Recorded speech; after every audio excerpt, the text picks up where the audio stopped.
Yes, nongeye kwifuriza ibihe byiza nanaguha ikaze hano kuri Nepo TV official. Narababwiye ni mujya mubona nje gutya mujye mumenya ko hari inkuru iri kuvugwa, hari ikiri kuvugwa muri siporo by'umwihariko, ariko hano iwacu mu Rwanda narabibasezeranyije ndababwira ni igihe tubonye amakuru nzajya nza nyabatangarize uko yakabaye, ariko munyemerere uyu munsi mbinjize neza cyane muri equipe ya Rayon Sport. Dusesengurira hamwe ibikomeje kugenda bivugwa.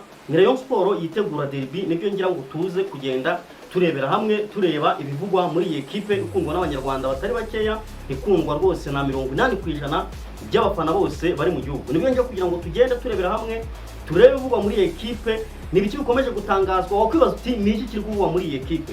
Igikomeje kuvugwa muri iyi equipe n'ubuyobozi bwayo bwamaze kugenda buzamurira prime abakinyi arenga gato miliyoni. Aya ngaya yamaze gushyirwa ku meza tayari ku muntu kuri cyangwa se ku bakinyi bari buze kwegukana iyi Peace Cup izaba ku itariki 23 z'ukwezi kwa gatanu, nejo bundi muri weekend kwa gatandatu.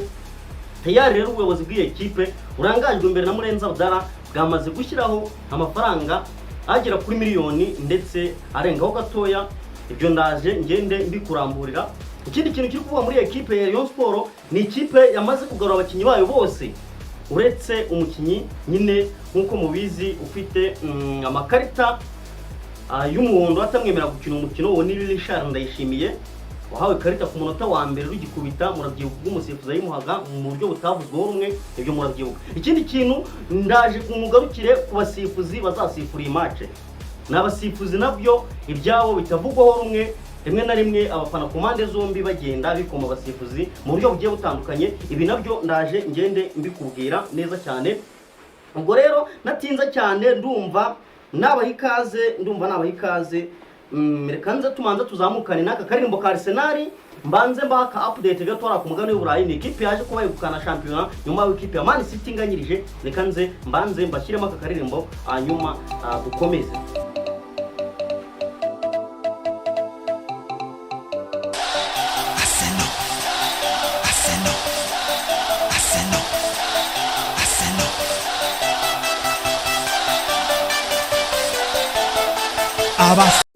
Yes, nkuko nari mbikubwiye rero murabyumvise neza, dutangiranye na karirimbo ka Arsenal. Ariko mwabantu mwari mbere uko twinjira muri no miriro, mbere ka tugenda muri izi breaking news, icyo nakwisabira ibuka kureba ko akanze subscribe nusanga utarayikanze ukandeho, ndetse ukande no kura ukazogera kugira ngo igihe nkizeho ikiganiro nk'iki ngiki cyo kikugeraho uri mu bambere, nakuri kujya gushakisha uvuga ngo ese niki kiri kuvugwa muri siporo, amakuru azajya kugeraho mu bambere. Ikindi kandi wibuke gukora like, comment yawe kandi nayo ni ingenzi, kandi igihe ukunze iki kiganiro ndagusabye ujye ukora share ubundi tujye tubana neza cyane. Uko nimbi babwiye nkuko mubyumvise kandi muri ro ndirimbo dutangiranye ikipe ya Arsenal. Ni ikipe ya Arsenal yaje kwegukana igikombe nyuma y'imyaka myinshi kuva 2004 idatwara igikombe cya shampiyona. Iyi kipe ikaza kugira icyizere umutoza Mikel Arteta, bakaza kumuha igihe. Ikipe ya Arsenal yaje kubigeraho uyu munsi itwara igikombe cya shampiyona mu ijoro ryatambutse, ubwo ikipe ya Man City yabanganyaga n'ikipe ya Bournemouth igitego kimwe kuri kimwe, ndetse ikipe ya Bournemouth yabushije ikipe ya Man City. Biza kurangira ikipe ya Arsenal mutoza Mikel Arteta n'abasore be bagiye batandukanye barimo ba Ibercheze, ba Declan Rice, ba Bukayo Saka, ba Leandro Trossard, ba Gabriel Martinelli ndetse na ba Magalhaes, abo bose hamwe n'umuzamu David Raya bongera kumwenyura nyuma yuko ikipe ya Man City yaritakaje igikombe muri ubu buryo. Ni ikipe ya Arsenal izaserebura iki gikombe, izakora parade nyuma yuko bazaba bamaze gukina umukino, ndetse bafite murabyibuka neza ko bageze kuri finale ya Champions League aho bazaba bakina n'ikipe ya Paris Saint-Germain. Ni ikintu cyo kwishimira. Ikindi kintu cyo kwishimira mwabibonye ku mbuga nkoranyambaga zigiye zitandukanye, umukuru w'igihugu cyacu cy'u Rwanda Perezida Paul Kagame yaje kugenda nashimira ikipe ya Arsenal. Ni ikipe nkuko mubizi yambara cyangwa se yamamaza igihugu cyacu, yambara Visit Rwanda, murabizi. Ni ikintu cyo kwishimira. Ni ikipe bazakina Paris Saint-Germain, ni ikipe ifitanye ubufatanye n'igihugu cyacu cy'u Rwanda, byose urumva ko ni amata yabyaye amavuta. Ni ikipe zombi zahurira kuri finali, urumva ko ni ikintu cyiza. Nicyo wamenya hariya ku mugabane w'Uburayi ndetse no ku ikipe ya Arsenal, nicyo waba ugiye umenye. Ubwo ni ikipe ya Arsenal gutegereza tukareba niba ishobora kuzitwara neza ikaba yatwara niye UEFA Champions League, byaba ari byiza cyane. Ni ikipe y'umutoza Arteta bihanganiye, ku mwaka wa mbere ntibyakunda, umwaka wa kabiri ntibyakunda, umwaka wa gatatu ntibyakunda nabwo, ariko ku mwaka wa kane urabona ko ikipe ye squad ye kabisa ije kugenda ibigeraho neza, baza kugenda batwara iki gikombe. Ubwo narava ku mugabane w'Uburayi kandi ka update naba gatoya, kandi ka update ni ikipe ya ni ikipe zizo muri championship, ni ikipe ya Southampton cyangwa se Southampton, ni ikipe yari mu mikino yo ya playoff yo gushaka ikipe zizungana ikipe bita Coventry City yamaze kuzamuka mu cyiciro cya mbere na Ipswich Town. Ni amakipe yombi yamaze kugenda agaragaza urwego rwo gukina icyiciro cya mbere, yamaze kugenda azamuka muri Premier League. Ni ikipe rero ya gatatu mu mikino bari bataniye yo gushaka ikipe ya gatatu yazazamuka.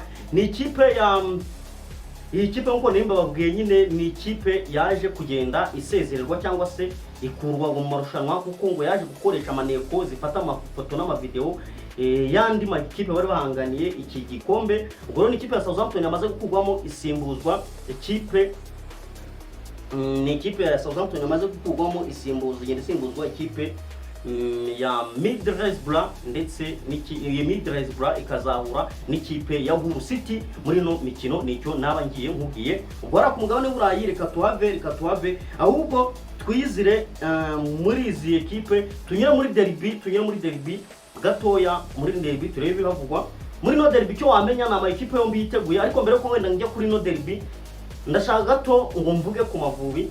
N'Amavubi nayo yamaze kubona itsinda azisanga mu mikino y'igikombe cya Afrika za 2027. N'Amavubi yisanze mu itsinda K, aho ari kumwe na Liberia, aho ari kumwe n'igihugu cya Mali, ndetse akaba ari no kumwe n'igihugu cya Cape Verde.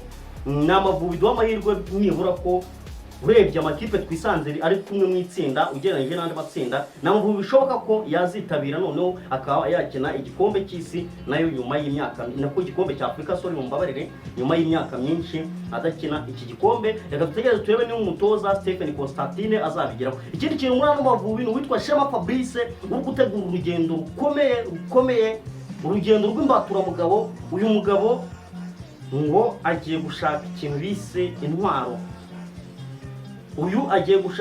intwaro ziza gukina muri ano Mavubi yacu. Abitwa abantu Emerani, uyu nguyu wagiye kugenda baganiriza basore bakinye mu makipe nka Man U, agenda baganiriza gake ndetse n'abandi basore bagiye bakomakomeye bakina mu makipe yari mu cyiciro cya mbere n'icya kabiri yari mu Bwongereza, areba ko yagenda abazana muri squad y'Amavubi kugira ngo Amavubi turebe ko natwe twapushinga tukajya muri iki gikombe. Nyuma yo bazaniye abitwa ba Michaels murabibuka bariya, ndetse abasore nka bajugiya bakagenda bazana muri ino timu. Nabonye ko ni ikipe yagiye igira imbaraga. Byumvikana ko umugabo naramuka ibingibi abigezeho akagenda azana abasore bagiye batandukanye bakomeje kuvugwa, n'Amavubi atanga icyizere ko azagera kure. Nicyo naba nkubwiye. Ubwo rero muri derby minjiye neza cyane, reka mere muri team news ikintu gikomeje kuvugwa n'abasore ku mpande zombi bagiye bagaruka. Duhere ku ruhande rw'ikipe ya APR, ni umusore w'Umugande wari ufite ikibazo cy'imvune mu minsi yashize, Sekiganda Ronald. Uyu nguyu yamaze gukora imyitozo yuzuye full, ndetse na match y'ubushize bakinye mwabonye ko uyu musore yarayikinye. Uyu musore wari bamumisinze kuri match ubwo banganyaga igitego kimwe mu mikino ya shampiyona. Uyu musore yamaze kugenda agaruka, nicyo wagenda umenya. Ikipe ya Rayon Sport kandi nayo abakinnyi babo bose bari tayari, baragarutse, bari muri mudu nziza, ndetse umusore udahari wenyine nk'uko nabivuze muri production ni uwitwa Richard Ndayishimiye. Uwo nguwo niwe udahari wenyine, ariko abandi basore bose barahari bameze neza. Ngo kuzareba hagati ya Aimable ndetse na Rikau Kitoko Pizarro ushobora kuzakina uyu mwanya wa Richard. Ubwo tuzareba icyo umutoza Harinyigo Francis azakora. Ni umutoza kandi Harinyigo Francis nyuma yuko ahuye na directeur technique w'iyi equipe Dylan Renard. Uyu nguyu yaje kugenda atangaza ko biteguye rwose, anahamagarira abakunzi b'iyi equipe ya Rayon Sport kuzaza ari benshi kuri no match, kuko abafitiye surprise.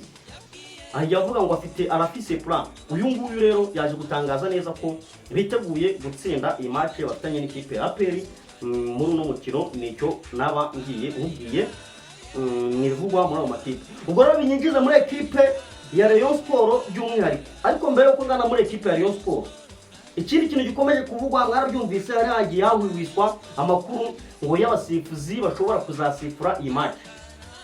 Hari amakuru yari cyangwa se hari igitekerezo cyari yuko iyi match yazasifurwa n'abasifuzi b'abanyamahanga, by'umwihariko abasifuzi bakomoka hariya mu bihugu by'Abarabu, ariko ntabwo byaje kugenda bikunda. Ferwafa rero yasohoye urutonde rw'abasifuzi bazasifura uyu mukino, n'abasifuzi ariko batavugwaho ku mpande zombi cyangwa se batavugwaho rumwe. Murabyibuka abafana ba Rayon Sport yo basifuriwe n'uwitwa Twagirumukiza Abdul Karim, baravuga bati uyu musifuzi agiye kudukora mu mufuka. Basifurirwa n'uwitwa Umutonarine, nabwo bati uyu nguyu abari ku ruhande rwa APR. Basifurwa n'uwitwa Mugabo Eric, ni umusifuzi wo ku ruhande, uyu nguyu ngo afitemo ikintu cyangwa se afitemo ukuntu akunda ikipe ya APR Football Club. Uwitwa Karangwa Justin nawe bamukira mu majwi ko akunda iyi kipe, abantu ntibamwemera. Undi musifuzi batemera no witwa Saidi. Aho ngaho bavuga ko bafite ukuntu bakunda ikipe ya APR. Hakiyongeraho kandi uwitwa Ishimwe Claude Cucuri, uyu nguyu ejo bundi murabizi, uyu nguyu ngo yabaye afite ukuntu yatambamye kuri match. Ntabwo ngiye nigeze ntabwo cyangwa se sinjya muri deep mu by'abasifuzi, abari biza arbitrage barabizi, ariko uyu nguyu muzi aba benshi bagiye bamukira amajwi ko ari ukuntu yatambamye, uyu nawe badeyo ntibamwemera. Ku ruhande rwa APR nabo bakavuga bati uwitwa Ukunda Samuel, uyu nguyu ni umureyo natwe ntitumwemera. Urundi ruhande bakavuga bati uwitwa Celeste kandi uyu nguyu nawe ni umureyo ntitumwemera. Uwitwa Diodoni Dodose, uyu nguyu usifura ku ruhande nawe abariyo nako aba APR bakavuga bati abafana ba APR bavuga bati uyu nguyu Dodose nawe ni umureyo. Iby'iyi match rero harategerejwe kureba abasifuzi bazayisifura. Byaje kurangira Ferwafa isohoye abasifuzi bazasifura match. Umusifuzi uzasifura match uzavuga hagati mu kibuga bamwita Risa Patience, uyu nguyu ni uzaba ufite ifirimbi. Hanyuma abasifuzi babiri bazasifura ku ruhande ni uwitwa Ishimwe Didier, uyu nguyu nta kibazo bamufiteho. Uwo bafite ikibazo ni uwitwa Mugabo Eric ukunda ngo gutambamira ikipe ya APR, uyu nawe azasifura undi ruhande. Hanyuma umusifuzi wa kane ni umusifuzi ukizamuka witwa Kayitare David, abo nibo basifuzi bazasifura iyi derby.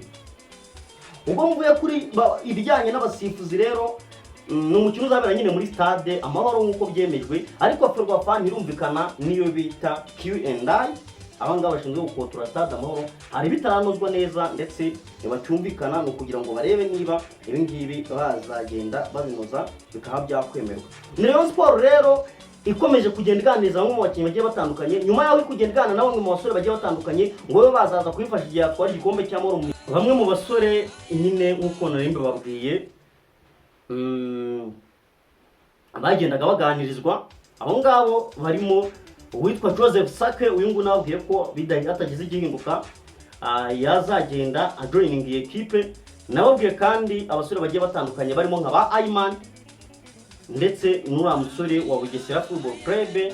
Wa musore nawe ni umwe mu basore bavuga ko ashobora kuzongerwa muri equipe ya Rayon Sport. Ni umusore ukiri mutoya ufite impano, nawe naramubabwiye. Hanyuma hari abandi basore b'abakongomani bakomeje kugenda baganirizwa guturuka mu ikipe ya DSMP ndetse n'ikipe ya Saint-Eloi Lupopo.